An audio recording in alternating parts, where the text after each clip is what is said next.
Leo kukiwa tarehe 7 mwezi wa 6 mwaka 2025, niko hapa katika Karen Hospital nikiwa na wingi wa shukrani kwa watu wote ambao wamekuwa wakinitembelea wakati nimekuwa na wiki mbili ambazo ni ngumu sana katika maisha yangu ambazo sitasahau.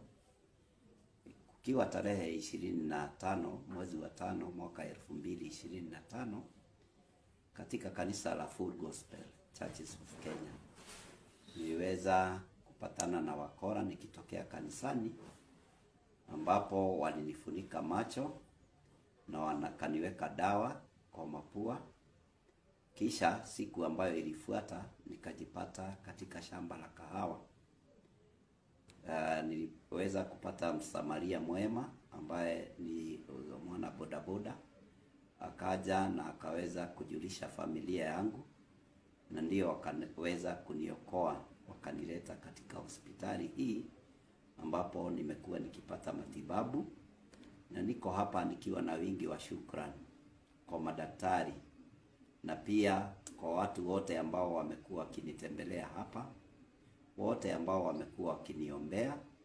Mimi niko hapa tu kushukuru, nikisema Mungu wa milele aweze kuwabariki na watende yaliyo mema.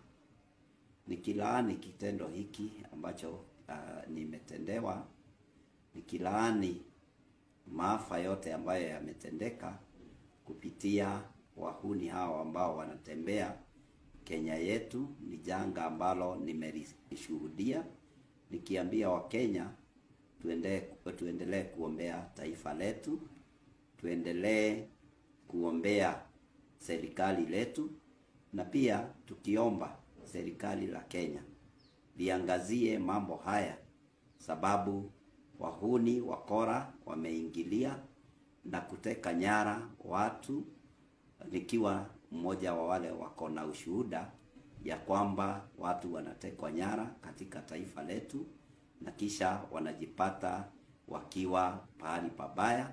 Nikiomba Mwenyezi Mungu atusaidie tuweke amani katika jamhuri letu la Kenya. Asante.